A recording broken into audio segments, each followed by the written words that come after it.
Hello there and welcome to Yoga with Andrea, our tutorial today, which is going to be on Parivrtta Pada Garudasana in Hamsana, Eagle Side Crow Pose. Avoid this posture if you have any lower back, wrist or shoulder injuries or conditions including carpal tunnel syndrome. It is not recommended to practice this posture because of the pressing in against the belly if you are pregnant, so be sure to work within your limits and build up the strength and flexibility needed a step at a time. Abhyasa, steady effort in the right direction. So we're going to begin from standing and wrap your eagle legs. So right leg on top to twist to the right. So if you're twisting to the right, have your right leg on top, wrap it around. And if you're twisting to the left, have your left leg on top.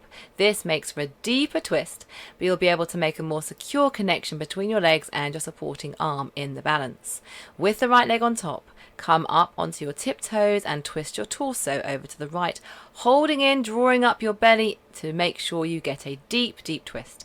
Placing both hands on the mat alongside your right side, shoulder width apart, and anchor your top leg on your left tricep. Leaning forward, gradually bending the arms to make a shelf for your legs, leaning forwards a little bit more and bring your arms to a right angle shape. Grip the mat with your fingers to allow you to find your balance, engage your core and pick your legs up off the mat. Keep your shoulders broad and strong and allow them to take the weight. Keep adjusting your hands just enough to maintain your balance, extending out with the legs to the side. To come out of the posture, gradually look up a little, rock back on the hips, unwind the legs and come back to a squatting position. Remembering to push the pause button if you'd like to practice this a few more times.